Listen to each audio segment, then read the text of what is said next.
크로스웨이 성경연구 제1권 하나님의 구원 계획 중에서 12번째 과 구약과 신약의 중간 시대에 관한 부분 좀 같이 나누면 좋을 것 같아요. 그러니까 지난 11과까지가 이제 포로기에 관한 이야기였다면 오늘은 그 포로기가 계속 연장되어 가지만 구약이 기록된 것과 신약이 기록되기까지 그 중간에 있었던 한 400여 년 동안의 그 기간 동안에 어떠한 일들이 있었는가라고 하는 부분에 좀 포커스를 맞춰서 어떻게 보면 이제 신약의 시대의 배경사라고 좀 보시면 될 것 같아요. 그리고 이 신구약 중간사는 사실 알면 알수록 굉장히 흥미롭고 중요한 역할들을 좀 감당을 합니다. 오히려 이 우리 개신교 쪽에서는 좀 이게 약화되어 있어요. 그런데 천주교라든가 이런 데 보게 되면 이 시기에 있었던 유대 문헌들 들을 좀 연구하면서 여러 가지 좀 많은 지혜들을 또 성경을 해석하기 위한 어떤 필요들을 좀 알아가는데 아무튼 우리는 뭐 그것까지 갈 필요는 없을 것 같고요. 이제 예수님이 오셨던 그 시대 구약이 마치고 예수님이 오시는 그 전까지의 유대 사회, 그러니까 이스라엘을 중심으로 한 이 사회적 분위기가 어떠했는가, 어떠한 상황 가운데 예수님께서 오셨는가라고 하는 부분을 한번 우리가 개괄적으로 살펴보고 나면 이제 신약을 살펴볼 때 상당히 큰 도움이 아마 될 겁니다. 그 이야기를 오늘 좀 나누도록 하죠. 첫 번째 그림에 대한 이야기를 하기 이전에 우리가 포로기라고 하는 거를 좀 언급을 좀 해야 되는데 포로 시대 잠시만 이거 어떻게 하면 좋지? 네, 포로 시대가 있었는데 이 포로기를 다루고 있는 성경들이 있죠. 대표적으로는 이제 뭐 에스라와 느헤미야를 좀 언급할 수 뭐 많이 있습니다. 느헤미야를 언급할 수 있고 특별히 이 역대기도 어떻게 보면 같이 볼 수 있는데 역대기는 사실 이스라엘의 역사를 다루고 있는데 이제 이슈는 뭐냐면 이 열왕기에서 다뤘던 이스라엘의 역사를 이제 포로기에 이 귀환 공동체가 다시 한번 돌아보면서 다른 관점으로 좀 기록을 해냅니다. 그래서 역대기를 이 웬트 목사님 같은 경우에는 키워드를 뭐로 잡았냐면 성전으로 좀 잡아서 설명을 해요. 뭐 회복이라는 주제가 더 맞을 수도 있을 것 같은데 일단 성전이라고 좀 잡았습니다. 그래서 이 다윗에 관한 기록을 역대기 기자는 열왕기랑은 다르게 성전을 건축하기 위한 준비를 했던 사람으로 좀 포커스를 맞추고 있다는 거죠. 그리고 솔로몬 같은 경우에는 당연히 성전을 건축한 왕으로 포커스를 둬서 기록을 하고 있고 그러면 그 이후에 등장하게 되는 열왕들은 역대기 기자는 어떻게 설명하고 있느냐는 건데 이 왕들은 성전을 중요시 생각하지 않고 성전을 좀 경시했던 왕들로 지금 보여주고 있다. 그래서 결론은 무엇이냐면 성전 파괴가 일어났다라는 거죠. 성전을 지금 다시 복원하고 있는 공동체에게 이 성전이라고 하는 이슈가 굉장히 중요한 건 뭐 당연해 보입니다. 에스라 느헤미야가 지금 기록하고 있는 건 그럼 이 귀환 공동체가 어떻게 바벨론 포로 그 이후에 이제 메데 파사라고 하는 이 페르시아로부터 돌아오게 되었는가라고 하는 그 귀환의 역사를 좀 기록하고 있죠. 또 돌아와서 어떻게 이스라엘이라고 하는 나라를 다시 회복시키는가에 관한 이야기도 담아내고 있죠. 그래서 몇 차에 걸쳐서 돌아오잖아요. 세스바사를 중심으로 해서 1진이 들어오고 스룹바벨을 중심으로 이제 2진이 들어오게 되어지고 그때 성전이 건축되어지죠. 그리고 느헤미야가 돌아와서 성벽을 재건합니다. 그리고 에스라가 소위 얘기하면 이제 종교 개혁이라고 이야기를 할까요? 에스라부터 신앙 부흥 운동이 또 일어나게 되어지는 어떤 이런 기록들. 이게 우리가 성경 이 포로기 또 귀환 공동체라고 하는 어떤 공동체를 중심으로 살펴볼 수 있는 내용들이에요. 그래서 이 성전이라고 하는 키워드를 이제 이야기한 것을 포커스를 맞춰서 이 그림을 지금 그린 거예요. 성전이 중심에 놓여 있죠. 여기 이 그림이 이 성전이에요. 성전, 지성소와 성소로 구분되어 있는 성전의 모습을 이렇게 그려놨고, 그 성전을 중심으로 사람들이 둘러서 있잖아요. 그러니까 성전 중심의 공동체가 회복되어진다라고 하는 이것을 이야기를 해 주는데, 기본적으로는 다윗, 그러니까 뭐라고 할까요? 이거에 대한 근거를 이제 다윗으로부터 출발을 하는 거죠. 다윗이 이게 이 그림이 이제 다윗이에요. 그래서 기본적으로 이 다윗은 왕이잖아요. 왕. 그리고 그가 소위 말하는 이제 힘을 통하여서 주변에 있는 국가들을 무너뜨리기도 하고 그러면서 뭐라 할까요? 나라의 어떤 힘을 키운 그래서 가장 뭐라고 그치 중흥을 이뤘다 그러나요? 단어가 잘 기억이 안 나네. 그 나라가 가장 힘이 있었을 때가 이 다윗이 통치했던 때인 거죠. 근데 단순히 다윗은 이런 어떤 통치자 혹은 또 전쟁에 능한 왕이라고 하는 이미지와 아울러서 그에게는 또 이게 제사장 모자예요. 그래서 제사장. 그러니까 하나님과 이스라엘의 어떤 중간에서 이러한 어떤 제사장으로서의 역할을 좀 감당하는 그래서 뭐라고 할까요? 그 신앙인으로서의 어떤 면모를 갖추고 있었다라고도 볼 수 있고요. 여기 밑에 보시면 이게 악기잖아요. 그가 했던 이제 수금 악기인데 이것을 통해서 소위 말하면 이제 신앙적인 모습, 제사장과 한 신앙인으로서의 모습이 이제 부각되어진다라고 하는 것을 이렇게 좀 표현을 한 것 같아요. 다윗이라고 하는 인물을 이제 어떻게 볼 것이냐인데 아까도 얘기했지만 이 다윗이 이러한 어떤 모습들을 가지고 있는 것을 어떻게 표현할 수 있을까요? 균형 잡힌 왕이라고 표현할 수 있을까요? 아이고 이걸 손을 어떻게 될지 모르겠네. 되면 넘어가요. 안 넘어가네. 이상적인 왕.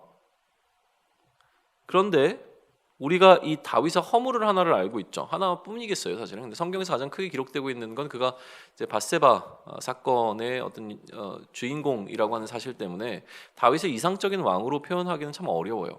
그런데 이 귀한 공동체에게 역대기 기자가 다윗을 소개할 때 그 부분을 생략해 버린단 말이에요. 그러니까 결국 이제 역대기 기자가 보여주고자 한 것은 이 다윗이라고 하는 왕을 상당히 이상적인 왕으로 귀한 공동체에게 소개하고 있고 혹은 이 뭐라고 할까요? 이 포로기에 있었던 포로기를 경험한 이스라엘 백성들에게 이 다윗을 그렇게 좀 소개하고 있죠. 그럼 이렇게 소개하는 이유가 있을 거 아니에요. 그 이유에 관한 부분들을 좀 설명을 이제 해 나가려고 하는 겁니다. 그래서 이 그림에서 우리가 두 가지 기억해야 될 건 뭐냐면 첫 번째는 이스라엘에게 있어서 지금 그러니까 소위 말하면 귀한 공동체, 포로기를 지나고 있는 이 귀한 공동체에게 있어서 가장 중요한 인물로 부각되고 있는 것은 바로 다윗이라고 하는 점 하나를 기억해야 합니다. 가장 이상적인 왕으로서 그들의 역대 왕 가운데 다윗을 손꼽고 있는 거고 또 하나 이제 기억해야 될 건 뭐죠? 아까 얘기했던 성전 중심의 공동체라고 하는 것. 성전이 회복되어지고 이 성전을 중심으로 어떻게 다시금 하나님의 백성들의 이 나라를 세워야 할 것이냐. 그러니까 그러한 뭐라고 얘기하죠? 무슨 국가인데 하여튼 그 국가를 어떻게 세워갈 것이냐라고 하는 신민 국가라고 불러야 될까? 하여튼 그런 국가를 어떻게 세워 나갈 것인가라고 하는 이 두 가지 큰 이슈가 이 중간 시대에 있었던 가장 큰 두 줄기다라고 하는 것은 좀 짚고 넘어갑니다. 좀 디테일하게 이제 들어가 보시죠. 이 두 가지는 좀 기억하시면 좋겠고요.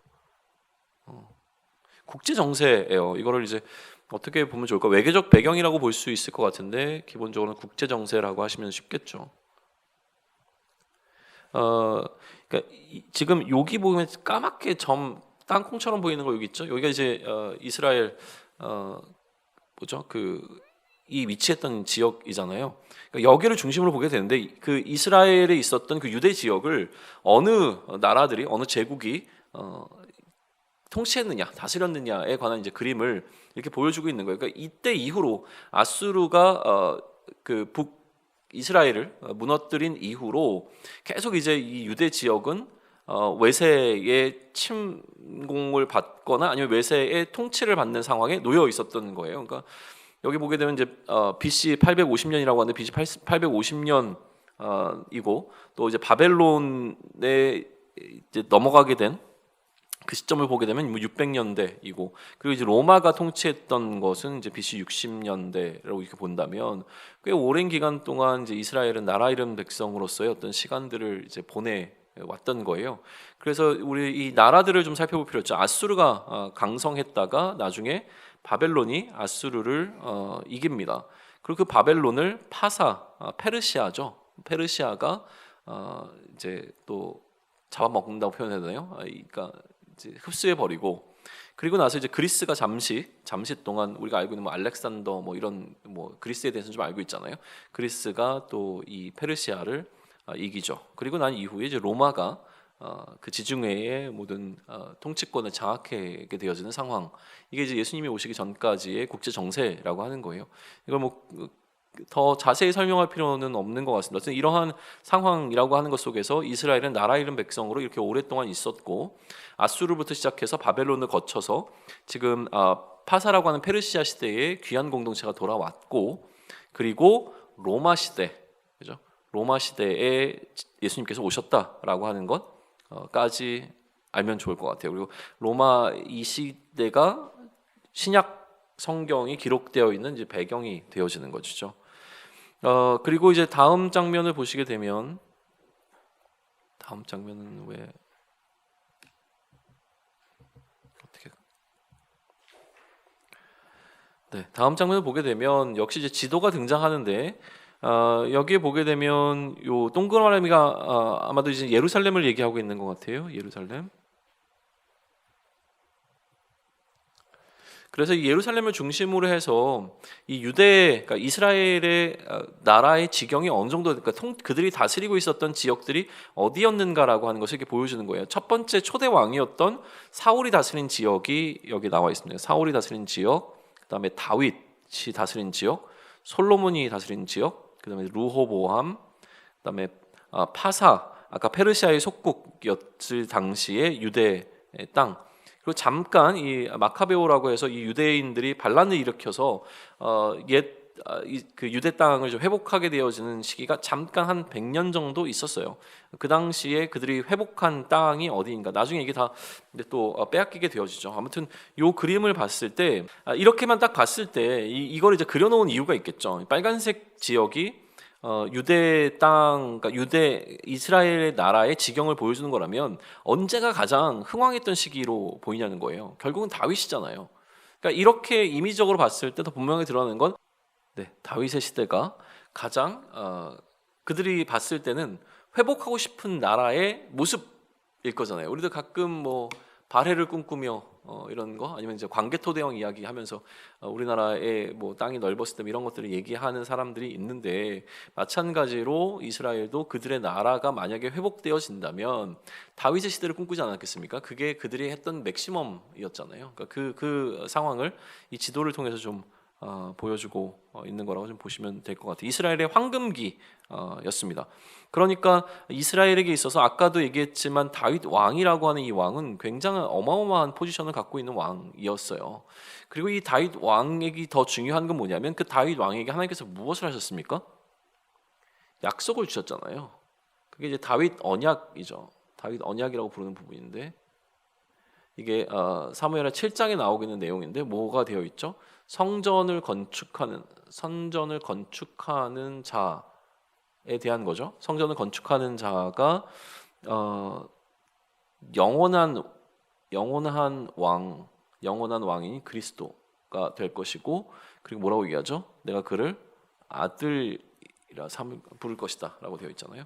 그래서 이 다윗에게 하나님께서 영원한 그리스도를, 영원한 왕위를 갖고 있는 그 왕을 보내주실 것이다라고 하신 것 때문에 다윗의 혈통 가운데서 이 영원한 왕위를 갖고 있는 그 그리스도가 올 것을 이들은 이제 기다리게 되어지는 그 흐름으로 이제 넘어가게 된다는 거죠.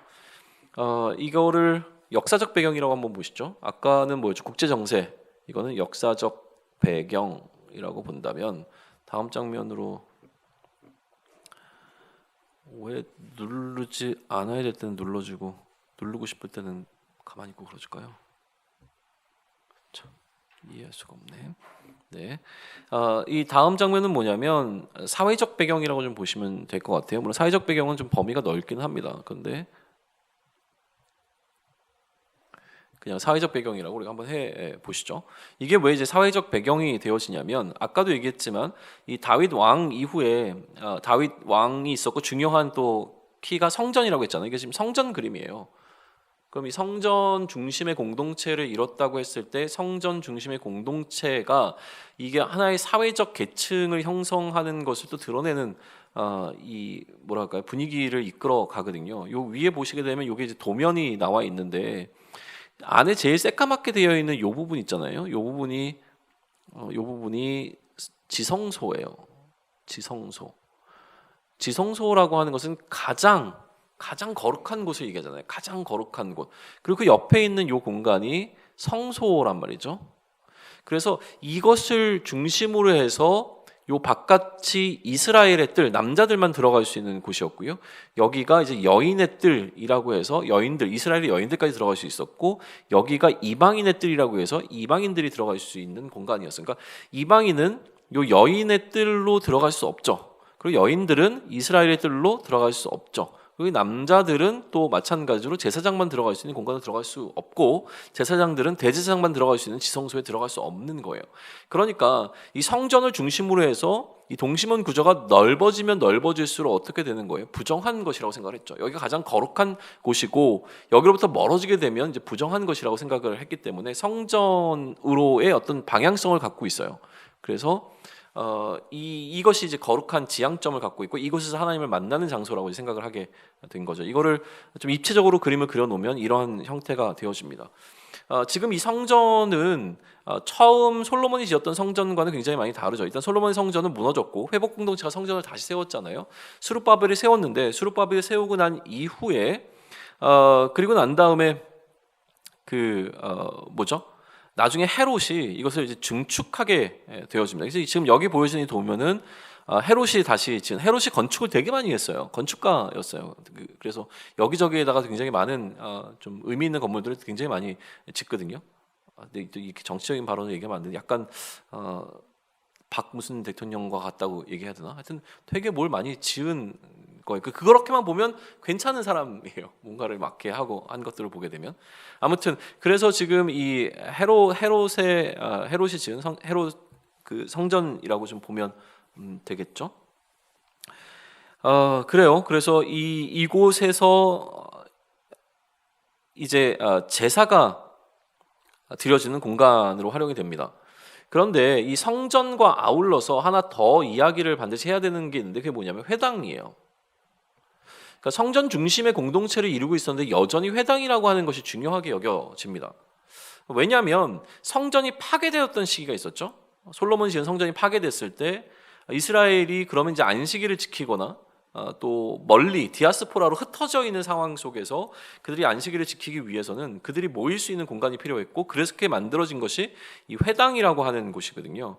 그래서 이 회당은 나중에 그들이 성전을 재건했지만 여전히 이 유대인들 사이에서 회당이 갖고 있는 그 사회적 어떤 기능을 계속 유지를 합니다. 회당이 없어지지는 않아요. 이제 이민 사회를 생각하면 사실은 이 회당을 설명하기가 굉장히 쉽습니다. 어떻게 설명이 되냐면 해외에 이민 간 한국인들이 나름대로 모여서 살기 위해서 교회에 모여요.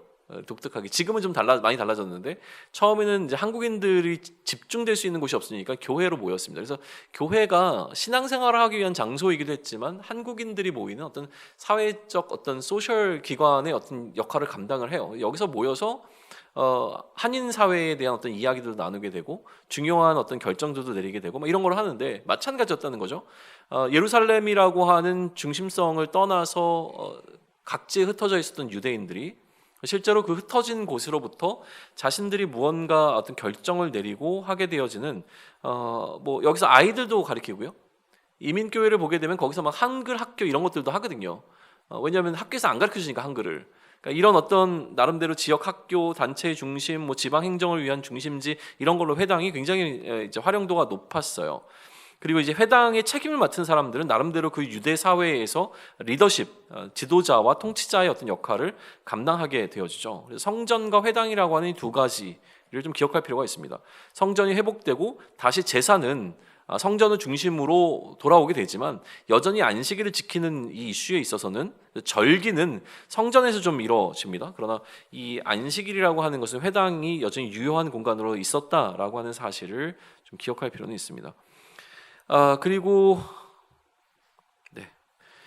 다음은 뭐냐면 이제 정치적 배경이라고 보면 돼. 이것도 마찬가지로 사회적 배경으로도 볼 수 있는데 좀 구분해서 정치적 배경이라고 한번 생각을 해보자고요. 정치적 배경. 왜냐하면 이건 어떻게 보면 이제 사회 계층들이라고도 볼 수 있잖아요. 바리새인들, 사두개인들, 서기관들, 셀로딘들, 열심당원들이라고 이제 표현할 수 있는데 실제로 이들 사이에 이 계층 사이에 있었던 정치적 이슈가 훨씬 더 중요하기 때문에 정치적 배경이라고 이야기하면 조금 더 좋을 것 같아요. 처음에 나와 있는 이 인물은 바리새인인데 성경에 굉장히 많이 나오잖아요. 근데 저는 일단 기본적으로는요. 바리새인, 사두개인들, 서기관들이 예수님을 대적했던 대적자인 건 분명합니다. 그러나 그들을 이해할 때 무조건 나쁜 놈이라고 하는 관점 속에 들어가지 않으셨으면 좋겠어요. 왜냐하면 그들도 그 나름대로 일상을 살아내면서 신앙적 열심을 갖고 있었던 신앙인들로 보는 게 훨씬 더 유익이 됩니다. 나중에 성경을 읽으시다 보면요. 왜냐하면 우리에게도 여전히 바리새인적인 모습과 또 이 사두개인과 같은 모습, 서기관과 같은 모습들이 존재하고 있거든요. 그리고 이들은 어떻게 보면 우리보다 훨씬 더 경건한 생활을 했던 사람들로도 볼 수 있습니다. 막 무시하고 이럴 만한 사람들이 아니에요. 그러니까 정말 열심히 하나님의 뜻대로 살아보고자 애썼던 사람들인데 그들의 방향성에 무언가 문제가 있었다라고 하는 부분으로 이제 볼 수 있는 거죠. 이 바리새인들은요, 사실은 정치에 그렇게 큰 관심이 있었던 사람들은 아니었던 걸로 이제 설명이 되어져요. 오히려 정치 쪽은 사두개인들, 이들은 어떻게 보면 기득권층이었습니다. 사두개인들은 사두개인들의 출발점 자체가 제사장 그룹이었거든요. 그래서 제사장 그룹이다 보니까 성전 중심의 공동체를 이루고 있고 성전에서 가장 소위 말하는 짱 먹는 사람들은 제사장 그룹이었단 말이에요. 그러니까 그 나름대로 이스라엘에서 정치적으로 어떤 권력에 있어서 굉장히 힘을 갖고 있었던 그룹이 사두개인들인 것이죠. 제사장 가문의 출신들로 보면 될 것 같아요. 그러다 보니까 바리새인들은 사실은 정치라든가 어떤 이런 권력이라든가 이런 거에 원래 관심이 있었던 사람들이 아니라 어떻게 하면 하나님이 주신 율법을 더 우리가 잘 지키면서 경건한 생활을 해나갈 수 있을까에 관심을 갖고 있었던 사람들이었던 거죠. 그래서 그들이 이제 성경 속에서 하라 하지 말라라고 하는 어떤 규정들이 나와 있는 613개의 규정들을 뽑아내서 그것을 지키고자 애썼던 사람들이라고 이야기를 해요. 멘트 목사님이 613개 이런 걸 굉장히 강조를 하는데 우리한테 이게 그렇게 중요해 보이진 않아요. 중요한 건 뭐냐면 613이라는 숫자가 중요한 게 아니라 이들이 그처럼 율법을 철저하게 지키고자 애썼던 사람들이라는 거죠. 그러다 보니까 이 바리새인들로부터 서기관들이 이제 나오고 또 혹은 서기관들과 바리새인들이 굉장히 밀접하게 연관을 맺을 수밖에 없었는데 서기관들은 어떻게 보면 오늘로 따지면 교수들이라고 볼 수 있을 것 같아요. 학자들이죠. 율법을 연구하는 학자들이에요. 그러니까 바리새인들은 뭔가 이 율법의 이슈가 있을 때마다 서기관들의 도움을 받게 되었고 서기관들은 성경을 해석하고 성경을 적용하고 하는 부분에 있어서 굉장한 권위를 갖고 있었던 사람들. 여기 보시게 되면 요 등불이 있는데 이 등불 자체는 지혜를 상징을 합니다. 그러니까 요 등불이 나올 때는 지혜예요. 그래서 지혜를 좀 구할 때는 이렇게 좀 설명이 되어지죠. 그리고 이 셀로딘들이라고 하는 열심당원들인데요. 이 열심당원들은 이 힘을 통해서 그들이 무력을 통해서 다시 나라를 회복하고자 했던 사람들이에요. 이것 외에 헤롯 땅이 있어요. 이건 이제 정치적으로 우리를 따지게 되면 뭐 친일파 이렇게 생각하시면 좋을 것 같은데 당시에 이 유대인들에게 통치권을 갖고 있었던 이 헤롯 가문에게 좀 붙어서 뭔가 이득을 취하려고 하거나 우호적인 성향을 좀 갖고 있었던 사람들이 헤롯 당이고요. 또 이 외에 에세네파라고 있어요. 아마 그 우리가 알고 있는 세례 요한이 에세네파의 일원이 아니었겠는가라고 추측은 하는데 아예 이런 거 다 필요 없다. 그냥 수도적인 어떤 삶을 살자고 해서 광야로 나가서 거기서 나름대로 공동체를 이뤄서 경건의 생활을 유지하려고 했던 어떤 사람들도 좀 있었습니다. 아무튼 이런 어떤 사회적 계층이 형성되어 있었다라고 하는 사실을 좀 볼 수 있을 것 같아요. 그리고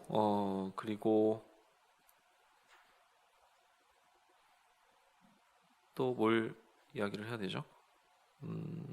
네, 넘어가 보죠. 이거 정치적 배경까지 했고 그 다음에 이거는 앞에 나왔던 것과 좀 중복이 되기는 하는데요. 이거는 뭐라고 얘기할까요?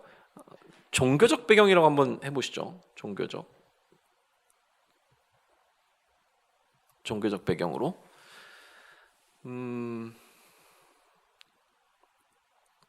기본적으로 이 유대인들은 여전히 한 분 하나님이라고 하는 유일신 신앙을 갖고 있었죠. 유일신 신앙을 갖고 있다는 건 하나님 이외의 다른 신은 전부 다 인정하지 않는다는 거예요. 이게 중요한 포인트죠. 또한 민족주의라고 하는 부분들이 있었는데, 이거는 뭐냐면 자신들만이 하나님의 선택된 선민이라고 하는 선민 사상이 있었어요. 하나님의 선택된 백성이라고 하는 개념이 있었죠. 그러니까 굉장히 민족적으로 우월한 가치관을 갖고 있었던 게 유대인들이죠. 민족주의라면 우리만이 선택되었다고 하는 것을 통해서 이들에게 필요한 것이 무엇이냐면 자신들만의 표지, 우리가 하나님의 선택된 백성이라고 하는 것을 나타내주는 어떤 표지가 필요했는데, 그 대표적인 표지가 바로 할례 같은 것들이죠. 할례, 그리고 율법을 준수하는 것, 성전에서 예배하는 것, 이런 것들이 자신들이 하나님의 유일하신 하나님의 선택된 백성임을 나타내주는 표지가 되었다는 거예요. 그래서 하나님께서 이들과 맺은 계약이 있는데 그 계약을 몸에 새겨 넣은 것이 할례이고, 또 이 계약을 유지하기 위한 방식이 율법이고, 또 그것을 통해서 하나님을 예배하는 예배자로 쓰게 되는 것이, 이렇게 되는 것이 이들이 갖고 있었던 기본적인 개념이었다라고 하는 거예요. 아까 얘기했지만 이 성전의 상징성이 있다고 얘기했죠. 이 거룩이라고 하는 상징성. 그래서 여기 보시면 제사장이 들어갈 수 있는 곳, 남자, 여자, 이방이 들어갈 수 있는 이 어떤 공간적 구분이 갖고 있는 이 상징들이 있었고요. 그리고 이 성전에서는 아까도 얘기한 것처럼 이제 절기들이 중요하게 지켜졌죠. 중요한 절기들이 뭐가 있습니까? 유월절과 오순절, 초막절 이런 절기들이 좀 있고요. 그 외에 불임절이라든가 이런 것들도 있습니다.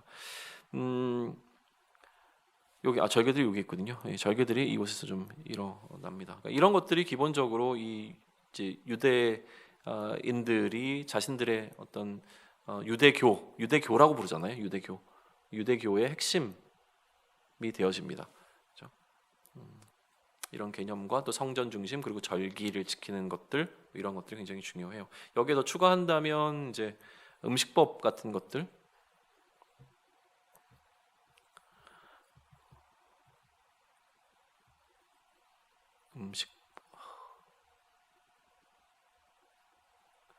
음식법 같은 것들 이렇게 할 수 있겠죠.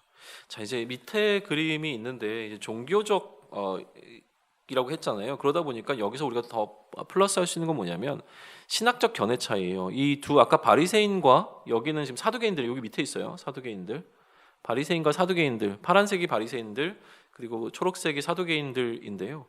이 두 그룹 사이에 신학적 견해 차이가 있었다는 거예요. 그러니까 사회적 배경이나 이런 것들이 아니라 신학적. 제가 글씨를 못 써서 죄송해요. 이거 자꾸 손을 대면 넘어가. 안 돼, 넘어가네. 이렇게 하면 잘 쓸 수 있는데 비슷하네. 신학적 이슈가 있었어요. 바리새인들은 아까도 얘기한 것처럼 율법이 굉장히 중요했던 사람들이잖아요. 율법을 굉장히 중요시 여겼는데, 이 바리새인들은 구약의 전체 구약을 이들은 어떻게 생각했냐면 이제 율법서, 또 뭐 있죠? 예언서, 그리고 시가서, 이런 것들, 역사서, 이런 어떤 구분을 하게 되면 구약 성경 전체를 다 인정을 하고 있던 게 바리새인들이에요. 그런데 사두개인들은 그렇지 않고요. 모세 오경만, 앞에 이제 율법서라고 불리게 되는 모세 오경만, 창세기, 출애굽기, 레위기, 민수기, 신명기까지만 이제 사두개인들은 인정을 했단 말이에요. 그러니까 이 모세 오경에 보게 되면 어떤 내용이 등장하지 않냐면 부활이라고 하는 이슈가 등장하지 않는데, 예언서 이런 데 넘어가게 되면 부활의 이슈가 굉장히 중요하게 등장을 하죠. 그러니까 바리새인들은 이 모든 성경을 다 인정을 하고 그 안에서 하나님의 뜻을 발견하기 위해서 애썼던 사람들이었기 때문에 부활의 이슈, 여기 지금 문에 이 빗살이 있잖아요. 그러니까 이 문, 죽음이라고 하는 이 문을 열고 들어가면 뭔가 더 있다라고 하는 것을 얘기하는, 이거는 죽음이라고 하는 건 단순히 우리가 끝나는 것이 아니라 다음으로 넘어가게 되는 어떤 관문이다라는 표현을 한 것이죠. 그러다 보니까 그렇게 되어지는 것에 대한 어떤 이슈를 갖고 있었는데, 사두개인들은 아니다. 여기 보면 X 돼 있잖아요. 아니다. 그리고 여기 1, 2, 3, 4, 5 모세 오경만 중요하다. 1, 2, 3, 4, 5. 그래서 모세 오경이 율법서만 중요하다라고 하는 것을 주장했던 사람들이 바로 이 사두개인이라고 하는 거예요. 둘이 이 이슈가 있습니다. 이 이슈가 있다고 하는 것, 그러니까 부활의 이슈가 가장 대표적으로는 여러 가지 이슈가 있었겠지만 부활의 이슈가 가장 대표적인 것이다라고 하는 것을 이해하게 되어지면 나중에 바울이 이거를 또 이용하는 것들도 이제 흥미롭게 볼 수 있고요. 예수님도 사실은 이렇게 이 두 그룹 사이에 부활 논쟁이 있다라고 하는 것들도 알고 있으셔서 그것을 또 다루고 계시는 부분도 우리가 보게 됩니다. 아무튼 이런 어떤 종교적 배경 가운데서 신학적 견해차가 있다라고 하는 것까지 좀 살펴볼 수 있었죠. 다음으로 가면 좋겠는데 갔네. 그 다음에 이제 이거는 뭐라고 볼 수 있냐면 신앙적 배경이라고 한번 해보자고요. 신앙적 배경. 교재랑 다를 수 있어요. 그냥 제가 그냥 이렇게 이름 붙이는 거예요. 신앙적 배경이라고 했을 때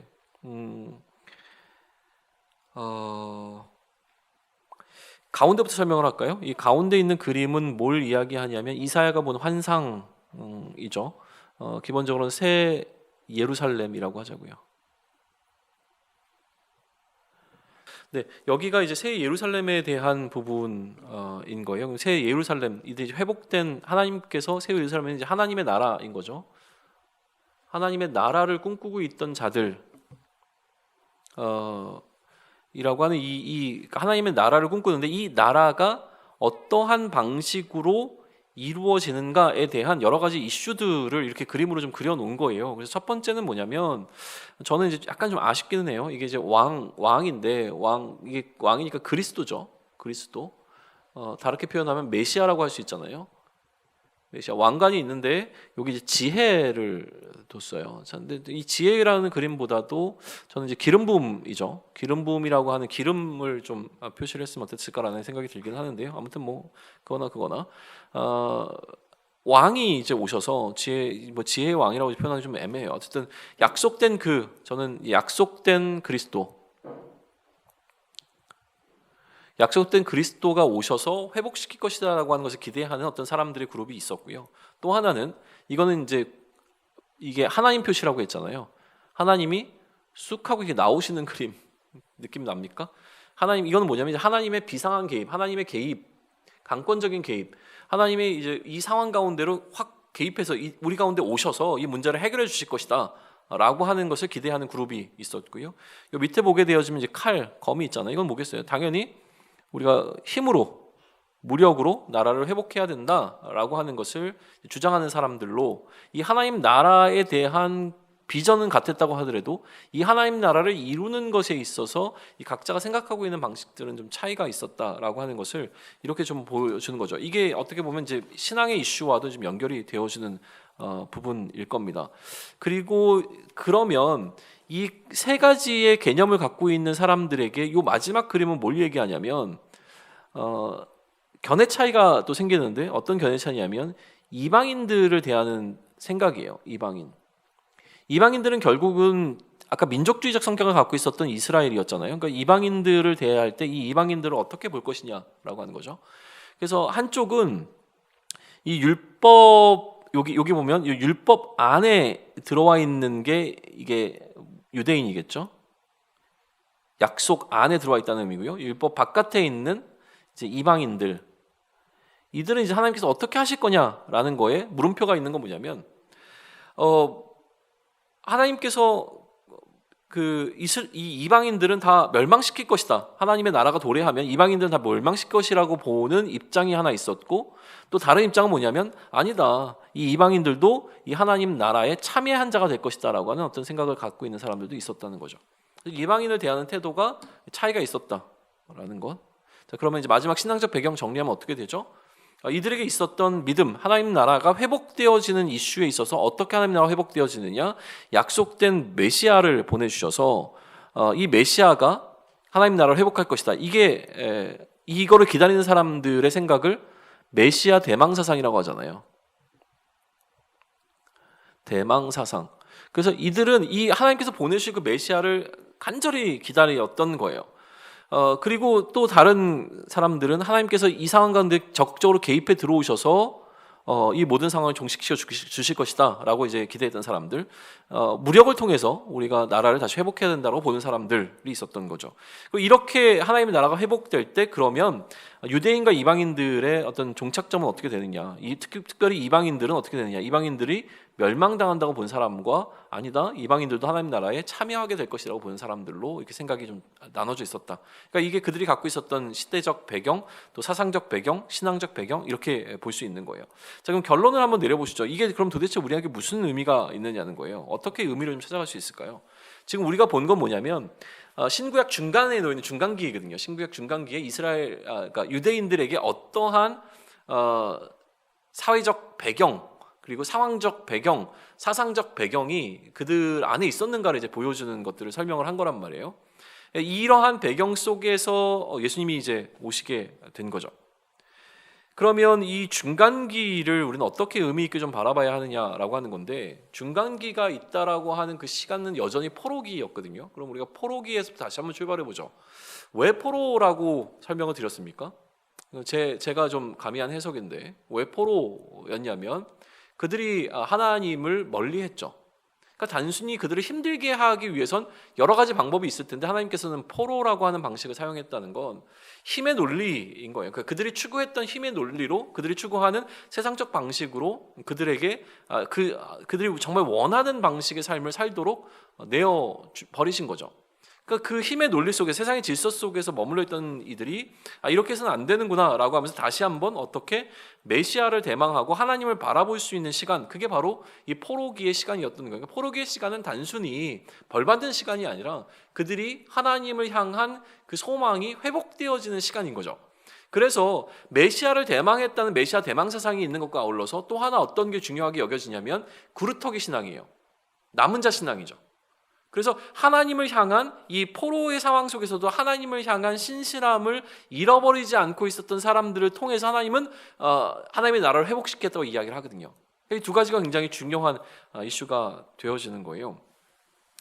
그러면 이 구루터기 신앙, 남아있는 하나님께서 남겨놓으신 자들, 또 이들을 통해서 하나님의 나라가 이제 회복되어진 것과 아울러서 하나님께서 약속하신 그 메시아가 오시는 것에 대한 소망, 메시아 대망 사상, 이 두 가지가 이 중간기를 보내는 이스라엘 민족에게 굉장히 중요한 포인트가 되어졌다라고 하는 사실은 예수님이 오시고 난 다음에 예수 그리스도의 빛으로 이 중간기를 다시 바라보게 되면 우리가 얼마든지 알 수 있는 부분이죠. 그러면 우리도 지금 우리가 살아가고 있는 시대를 한번 보자고요. 우리는 신약의 시대를 살아간다고 얘기하지만 어떻게 보면 신약과 예수님이 다시 오시는 재림의 그 중간기를 살아가고 있는 사람들이라고도 볼 수 있습니다. 물론 우리가 포로의 상황에 놓여 있는 건 아니죠. 그러나 여전히 우리는 마찬가지로 어떤 그 두 번째 중간기를 보내고 있다라고 만약에 이야기를 해본다면, 그러면 지금 이 시대를 이끌고 있는 것은 마치 중간기 시대에, 첫 번째 중간기 시대의 힘의 논리가 세상을 지배하고 있는 것과 마찬가지로 지금 우리가 살아가고 있는 시대도 여전히 힘의 논리가 세상의 질서 가운데 머물러 있죠. 그럼 그 가운데서 우리가 그리스도인으로 부름을 받았다라고 하는 것은 마치 중간기 시대에 구루터기로 하나님을 향해서 신앙을 잃어버리지 않았던 자들에게 맡겨진 사명이 여전히 우리에게도 맡겨졌다라고 볼 수 있지 않을까라는 생각을 좀 하게 되는 거예요. 그리스도인으로 살아간다고 하는 것은 세상의 질서가 만연한 곳에서 하나님의 나라의 질서대로 살아가는, 그러니까 우리가 그리스도인이라면 우리가 머무르는 우리의 삶은 하나님 나라거든요. 그죠? 그러니까 세상의 나라 가운데서 여전히 하나님이 통치하시는 그 나라로서의 삶을 살아내는 것, 그 그리스도인들에게 주어진 사명이라고 하는 거죠. 그리고 우리로부터 하나님의 나라는 회복될 것이다라고 하는 그 개념을 이 구루터기의 신앙 속에서 우리는 좀 뭐랄까요, 연관성을 가져올 수 있지 않을까라는 생각을 해요. 그럼 메시아 대망 사상은요? 우리도 여전히 다시 오실, 그러니까 예수님의 초림을 기다렸던 이 중간기의 백성들과 마찬가지로 우리는 뭘 기다리죠? 예수님의 재림을 기다리잖아요. 그러니까 다시 오실 예수님이 우리에게는 사실은 소망이 되어진다는 거예요. 이 예수님이 다시 오시면 그때 하나님 나라가 회복될 것이다라고 하는 이 소망 가운데 우리는 오늘의 시간들을 거쳐가고 있는 것이죠. 그러면 우리가 이런 어떤 평행 이론을 이야기하고자 하는 건 아니지만 여전히 중간기를 살아가고 있는 백성들이 경험했던 그 경험들을 우리의 경험 속으로 끌어다녀서 그때 경험했던 것이 오늘을 살아가는 우리들에도 여전히 있을 수 있다라고 하는 생각들을 해볼 수 있는 거죠. 그러니까 아까 얘기했던 그 모든 시대적 배경을 오늘 우리가 살아가고 있는 시대적 배경으로 다시 한번 좀 돌아볼 수 있으면 좋을 것 같아요. 그러면 우리가 오늘 놓여 있는 이 시대를 해석할 수 있는 굉장히 중요한 포인트들을 우리는 얻게 된 겁니다. 그래서 나의 신앙적 배경과 나의 종교적 배경과 나의 사회적 배경과 또 내가 놓여 있는 이 시대적 배경, 또 오늘 우리가 살아가고 있는 어떤 이 삶의 배경들, 삶의 자리라고 부르는데요. 이 삶의 자리에 대한 해석이 좀 필요할 수도 있겠다는 생각을 좀 합니다. 그래서 이 삶의 자리 가운데 삶의 자리가 해석되어지게 되면, 그러면 우리는 그 삶의 자리 가운데 뚫고 들어오신 그 예수님의 그 사역을 또 바라보면서 오늘 우리의 시대 가운데로 복음이 어떻게 들어가겠는가라고 하는 이슈를 좀 고민해 볼 수 있죠. 그런 의미에서 우리가 이 배경적인 부분들을 좀 고민해 보시면 좋을 것 같아요. 정리하고 마무리하겠습니다. 간단하게 얘기하면 중간기의 시대를 살아가고 있는 이 중간기의 내용들을 우리가 살펴보면서 오늘 우리의 삶도 중간기적으로 한번 살펴보시면 좋을 것 같아요. 그래서 그 첫 번째 중간기에 구리토를 살았던 사람들처럼 여전히 우리도 그리스도인으로 어떻게 보면 이 시대 가운데 예수가 그리스도라고 하는 믿음을 저버리지 않고 끝까지 우리가 살아낼 수 있다면 그 믿음을 통하여서 이방의 빛으로 사용하신 하나님께서 여전히 우리도 그렇게 믿지 않는 자들에게 빛을 비추는 역할로 사용하실 것이라고 하는 그 기대, 또 하나 굉장히 어려운 상황 가운데서도 메시아를 향한 그 소망을 잃어버리지 않았던 이들과 마찬가지로 다시 오실 그리스도에 대한 소망이 우리에게 있다면, 그러면 오늘을 살아가는 우리들의 삶의 태도는 완전히 달라질 수 있죠. 여전히 우리를 압도하려고 하는 그 세상의 질서 가운데 우리가 무릎 꿇지 않을 수 있는 이유들, 그렇죠? 바알에게 무릎 꿇지 않았던 이들과 마찬가지로 무릎 꿇지 않을 수 있는 이유, 그 우리의 소망은 예수 그리스도이기 때문이라고 하는 그 사실을 좀 기억하며 우리의 삶을 다시 한번 좀 정돈해 나갈 수 있는 시간이 되면 좋겠습니다. 네, 여기까지 할까요?